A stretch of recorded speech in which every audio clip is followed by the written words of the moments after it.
В последнее время в обществе, в особенности в соцсетях, активно обсуждается строительство высотного здания на Сухумской набережной. Активисты общественной организации «Харахакалак» выступили с обращением, в котором объясняют свои опасения и беспокойства, связанные с данной стройкой. По их мнению, новая архитектура ведет к уничтожению уникальности и привлекательности исторической набережной. Высотное строительство в центральной части прибрежной зоны нарушает инсоляцию города и затрудняет его естественную вентиляцию. Кроме того, новое здание существенно увеличивает плотность уже застроенного участка, что усугубляет ситуацию с подъездными дорогами, парковкой, пожарными проездами и усложнит работу дорожной и инженерной инфраструктуры. Как мы знаем, да, что у нас вся прибрежная часть, она стоит на таком глиняном болотистом основании, но, соответственно, есть беспокойство на тему безопасности этого строения. Вот. Меня лично, как архитектора, больше волнует. Конечно, безопасность тоже волнует, но перво-наперво меня волнует эстетика, так как это строение не может восприниматься само по себе, да, вот оно стоит в глубине квартала. Я говорила с авторами проекта и свое беспокойство им, собственно, рассказала. Оно никогда не может восприниматься само по себе, то есть оно всегда воспринимается на фоне чего-то. У него всегда есть какой-то передний план, оно воспринимается многослойно. И когда строение вот в такой многослойности проектируется очень доминантным, очень активным, очень таким ярким, получается, что передний план, то, что там мы видим со стороны моря или со стороны города, начинает очень пропадать, он начинает растворяться и становится очень каким-то, извините, убогим на фоне нового сверкающего объекта. И в случае, если бы это были какие-то не очень значимые объекты, это допустимо. Но когда на переднем плане у нас стоят памятники архитектуры, историческая часть набережной и такая визитная, скажем, открыточная часть набережной, да, это же первое, что мы видим, когда мы попадаем в город с моря, с морпорта.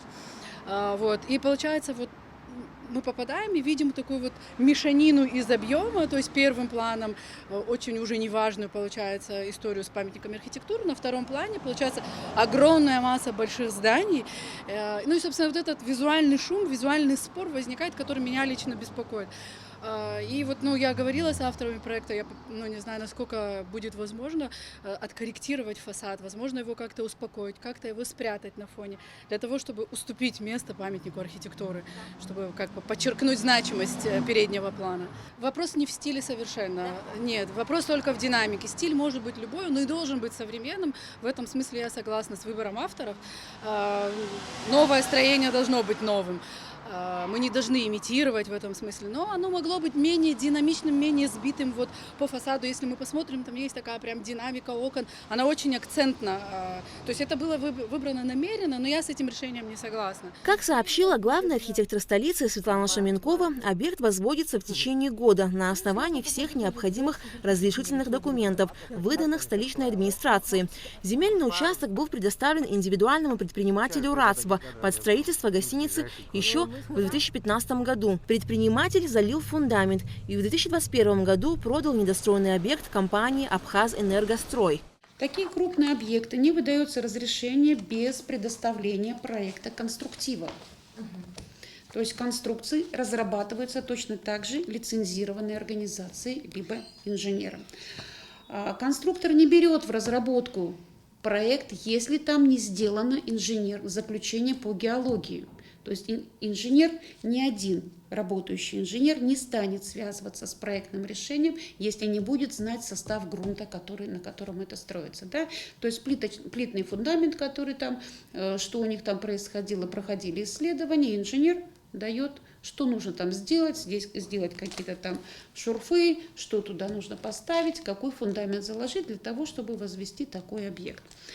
Помимо этого, что проектное решение предоставляется, обязательно предоставляются технические условия на подключение объекта к инженерным коммуникациям. То есть у нас есть заключение Черноморэнерго о том, что этот объект можно поставить там-то, там-то и подключиться на такую, ту или иную сеть. У нас есть заключение водоканала о том, что они тоже говорят, что да, мы можем этот объект установить здесь и подключить его к системе. У нас есть письменное заключение пожарников, когда вот сейчас в соцсетях писали о том, что там нарушение пожарных, норм инсоляции. Все заключения, которые необходимы для получения разрешения на строительство в городе этим объектом, этой организации были предоставлены в администрацию города. У них есть государственный акт на право владения участком, в котором прописаны четкие границы этого земельного участка. Это будут апартаменты, то есть средства размещения гостей, туристов. Так, ну вот смотрите, здесь идет переменная этажность у них. Здесь, ну, допустим, вот на этом, да, вот смотрите, здесь у них идет первый этаж, у них идет парковка, да, первый этаж идет парковка, дальше идут жилые этажи и открытая терраса. Здесь открытая терраса идет на 1 этаж, здесь открытая терраса идет на 2 этажа. Главный архитектор столицы пояснила, что на красной линии застройки располагается гостиница «Абхазия», а возводимый объект расположен на расстоянии 45 метров от красной линии и считается внутриквартальной застройкой. Когда проводится расчет, на какую высоту можно поднять тот или иной объект от уровня красной линии застройки, отталкиваются от близко располагающегося здания с максимальной высотой. В этом квартале есть один объект, который является памятником историко-культурного наследия. Это гостиница «Россия», бывшая, жилой дом сейчас в настоящее время. Вот. Все остальные объекты, которые там расположены, да, они составляют сейчас лицо города, но они не являются памятниками историко-культурного наследия. И вследствие чего их собственники имеют право потом обратиться и попросить сноса этого объекта, разрешение на строительство другого объекта, реконструкцию, надстройку, да? То есть видоизменить эти объекты. И, соответственно, вот там уже будет рассматриваться вопрос высоты этих зданий, допустимого на этом месте. Вот здесь уже мы ориентируемся на, допустим, застройку того же самого Абхазского драмтеатра или гостиницы «Абхазия». То есть есть акцентная застройка и есть фоновая застройка. В данном случае на этом квартале, по моему мнению, нет акцентной застройки. Есть памятник историко-культурного наследия, который мы должны сохранить и который будет украшением нашего города. В идеале спустить этажность до, наверное, где-то 5-6 этажей и пересмотреть эстетику фасада, сделать ее менее заметной, может быть зеркальной, может быть более спокойной по ритму. И тогда он бы очень деликатно смотрелся бы, элегантно так на фоне смотрелся бы, и не было бы такого визуального противоречия. Вот, на мой взгляд, так. Вы общались с застройщиками? И застройщиками, и с ребятами, архитекторами. Как они отреагировали на все ваши Никому неприятно слушать о том, что есть какие-то противоречия, но в целом очень доброжелательно. Все понимают, что это не из каких-то там, не знаю, побуждений, вредности, или это объективно, просто беспокойство граждан за свою столицу. И мнения действительно могут быть разными. 10 архитекторов могут 10 разных проектов предложить, и это нормально. Вот. Ну, вот мы так это видим, и с нами согласно очень большое количество людей. Но такого рода объекты, которые являются, скажем так, визитными карточками в город, это близость к колоннаде, да, близость к морпорту, близость к администрации города, к ботаническому саду. Это все те такие открыточные части города. Вот рядом с ними вся застройка должна очень регламентироваться, и вся в рекомендательном, конечно, я понимаю, что градостроительный код, совет, он носит рекомендательный характер, но тем не менее я бы настаивала на этом, потому что я сама вхожу в состав градостроительного совета. Этот проект к нам не попадал, мы его не видели, не анализировали и никак не советовали. Да. В сети ходила, на самом деле, я видела лично 2 варианта проекта. Первый был, по-моему, 5 и 6 этажей, а потом вот этот уже проект, который с надстройкой, с белой мансардной частью, вот его я увидела, лично я увидела гораздо позже. Вот. Ну и, соответственно, реакция была тогда, когда увидели. Тенденция повышения этажности в столице в последнее время особенно заметна. Проекты, которые поступают в администрацию города с просьбой предоставить земельные участки под строительство объектов, в большинстве случаев многоэтажки. И если не определить зоны, в которых допустима та или иная застройка, то с увеличивающейся высотой объектов не справится. Проект, который, акватория уже получила разрешение, утверждение, да, у них 28,7 метров высота. Жилой дом по улице Воронова, который точно так же стоит на красной линии застройки, имеет высоту 32 метра. Да? Вот концепция апартаментов по улице Воронова, это уже Воронова-Когония, да, точно так же к нам поступил запрос на Это выполняла московская фирма. 22 этажа, но здесь с учетом парковочных мест и всего остального. То есть технический проект разработан правильно. Да? И если сейчас вопрос стоял о предоставлении земельного участка, рассмотрении участка. То есть это концепция. Это не значит, что мы дали разрешение на строительство такого объекта. Это концепция. То есть застройщик видит эту ситуацию вот таким образом. Они просчитывают свою экономическую составляющую, какую прибыль они получат от строительства этого объекта. Это же не благотворительная организация, правда? То есть если они вкладывают деньги, они должны знать, во что они вкладывают деньги. Этот объект имеет высоту 43 метра. А это уже на стадии строительства или же планируется? А это сейчас на стадии предоставления земельного участка. Это пока тоже только концепция. Да? Но законные, потом я должна буду при получении выдачи разрешения на строительство, если я не согласна с чем-либо, сказать, что просто мне не нравится ваш проект и не дать им разрешение на строительство. Это неправильно. Не то, что неправильно, это противозаконно. Либо я предъявляю четкие требования, которые должны быть выполнены, либо я должна дать разрешение на строительство. По Воронова там опасность этих строений в том, что они в очень непосредственной близости к крепости, получается, и там очень много потенциальных артефактов могли бы быть. То есть эта зона не исследована. И когда мы ее нагружаем, помимо того, что это технически сложно, мы знаем, что эти все здания плывут, их надо очень капитально строить. Помимо всего прочего, мы еще и рискуем тем, что воруем у себя как бы прошлое. Мы можем, не исследовав вот эти все грунты, все, что у нас под ногами, мы можем просто никогда этого не узнать, что у нас там потенциально возможно. Это границы охранных зон. Опять-таки. Сухум имел два основных стиля развития – модерн и сталинский ампир. Здание именно в этом стиле формирует облик города. Однако в настоящее время нет регламента, который определял бы, в каком стиле строить здание в историческом центре столицы. Именно из-за отсутствия градостроительного кодекса определенных правил застройки нет. Мы должны определить границы охранных зон там, где этажность, стилистика, цветовое решение, композиционное решение очень регламентировано. То есть вот это самая большая проблема, на мой взгляд. Естественно, градостроительным кодексом охранные зоны тоже предусмотрены, обычно это очерчивается. Ну и, собственно, вот результатом нашей, скажем, публикации, итог, чего мы хотели бы добиться, мы хотим написать такое вот письмо общественное с просьбой о том, чтобы обозначить эти зоны, потому что нам тоже, архитекторам, очень сложно работать, когда у нас нет правил. То есть, по большому счету, к тебе приходит заказчик, обозначает свои коммерческие цели, и ты, как исполнитель, вынужден их исполнять, правильно? Тебе ставят задачу, но у тебя нет никаких оснований для того, чтобы эту задачу не выполнять. Вот. А нам бы это тоже облегчило жизнь, и, соответственно, заказчик бы тоже понимал, какие риски, какие границы, то есть он мог бы посчитать экономику своих объектов, если это в центре города, если это за центром. То есть это разумная вещь, к которому пришел уже весь мир. Единственный закон, который пока работает, это совесть. И в данном случае благо, она присутствует у застройщиков. У нас уже была очень такая доброжелательная, мирная встреча. Мы попросили и поделились своим беспокойством, как гражданское общество, как экспертное общество. И встречались и с ребятами-исполнителями, и очень так хорошо и мирно поговорили, попросили их о том, что есть такое беспокойство.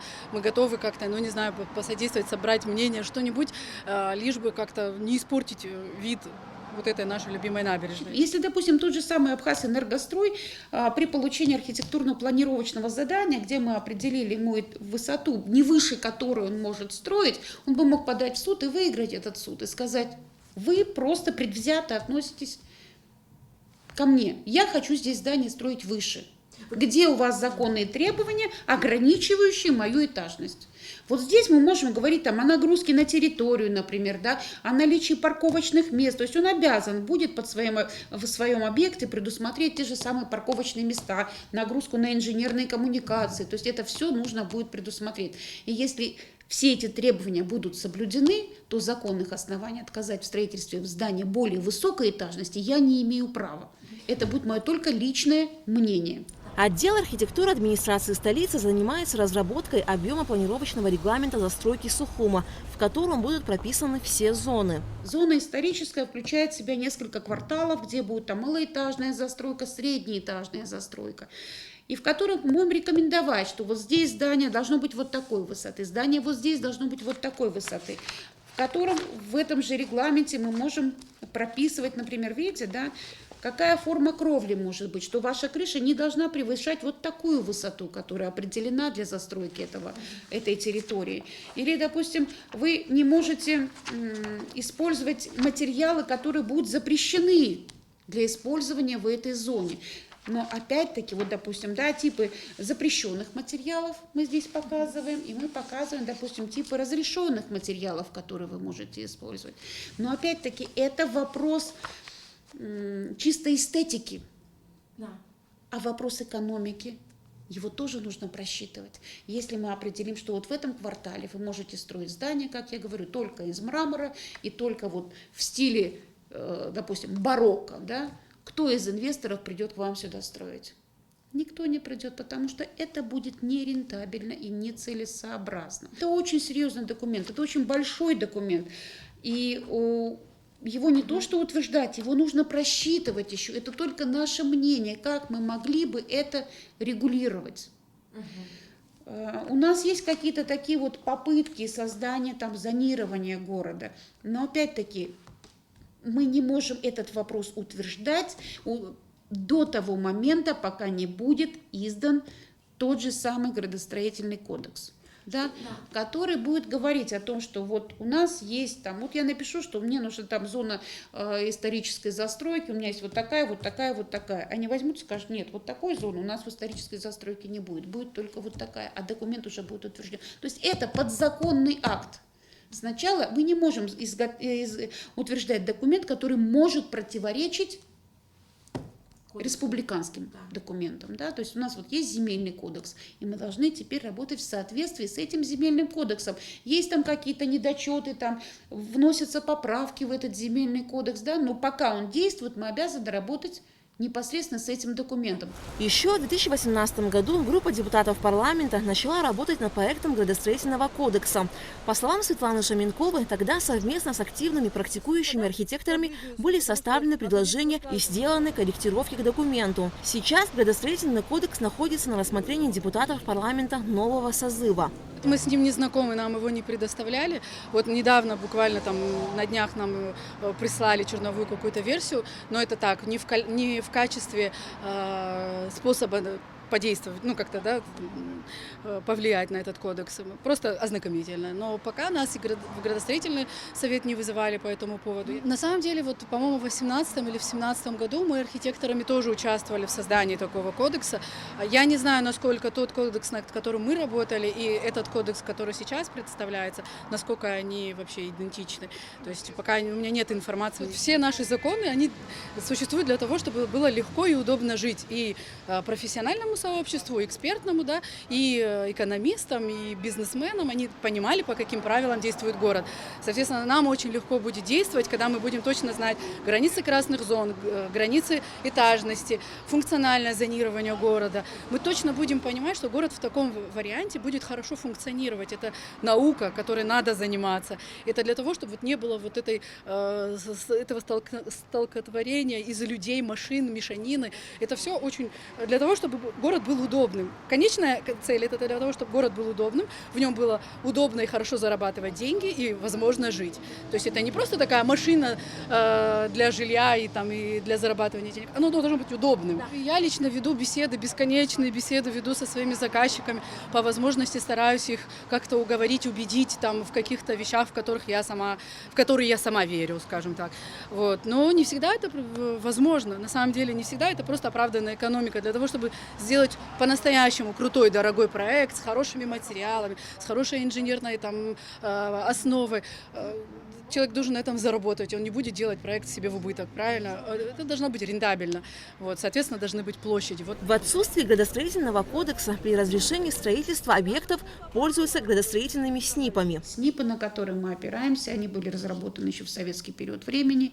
И указанием, приказом Владислава Григорьевича Ардзенба мы обязаны пользоваться этой нормативной документацией. Но вы должны понимать, что жизнь идет вперед. Нормы меняются, появляются новые технологии, да, и Российская Федерация изменяет, соответственно, вносит корректировки в эти СНИПы. У нас нет на своих СНИПов, мы не разрабатываем свои собственные нормы. У нас есть норма, допустим, санэпидемстанция, которая разрабатывает охранные зоны, которые они разработали, утвердили, этот нормативный документ у нас действует, но он один. А СНИПов, ГОСТов, методических указаний в области строительства более 2000. Это не статей, это документов. Да, и один из них – это СНИП градостроительства, планировка городских и сельских поселений, правила проектирования городов. И вот когда пишут, что вот, допустим, главный архитектор должен там разработать генеральный план города. Ребята, генеральный план города разрабатывают целые институты, градостроители. Активисты общественной организации «Харахакалак» выступают за то, чтобы на время отсутствия генерального плана развития и градостроительного кодекса ввести более жесткий контроль и регулирование. В первую очередь высотный регламент в прибрежной исторической зонах ограничить высотное строительство в 500-метровой зоне от моря, отдав предпочтение парковым пространствам и малоэтажным объектам рекреационной направленности. Стоит отметить, что в настоящее время на набережной также идет строительство клубного дома «Акватория», расположенного прямо у береговой линии. Однако в данном случае, по словам архитектора Камы Кация, объект не является частью ландшафтного ансамбля, а также не соседствует ни с одним историческим особняком. Когда строение массивное, да, и оно доминирует, вот на улице оно доминирует, есть возможность его обзора.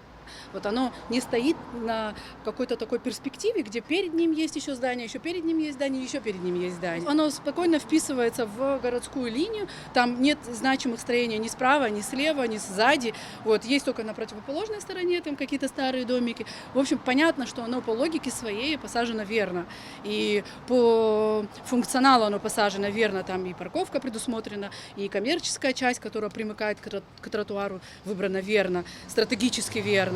Вот, то есть оно с точки зрения архитектуры оно очень грамотно сделано. Вот, соответственно, у меня к нему претензий нет. В отдел архитектуры администрации столицы пришло поручение президента представить в Кабинет министров предложение по определению концепции архитектурного облика столицы. Документ, он ко мне пришел, вот я могу вам сказать, да, 22 февраля поступил этот документ в администрацию города. Я очень надеюсь, что активисты Харахакалак примут активное участие в разработке этого документа, чтобы потом не говорили, а мы не знали, что в этом квартале разрешают строить вот такую этажность, или там, что вот мы определили вот такую историческую часть города. Этот документ я направила в группу Союза архитекторов и попросила принять участие в разработке такого документа, потому что я считаю себя умным человеком, но не настолько, чтобы самостоятельно это выполнить. Я надеюсь, что они представят свои предложения. То есть у нас нет такого, что вот это делаю я, вот это вы сюда нос не суете. Нет, архитекторы должны решить эту проблему совместно, вместе. И тогда мы, глядишь, и придем к общему знаменателю. Возвращаясь к вопросу строительства высотного объекта возле посольства России, активисты общественной организации «Харахакалак» развернули общественную кампанию со сбором подписей. По словам Камы Кации, они готовы обратиться во все инстанции, которые способны изменить ситуацию. Алика Трапшраму Камки, Заур Кварчия, Абхазское телевидение.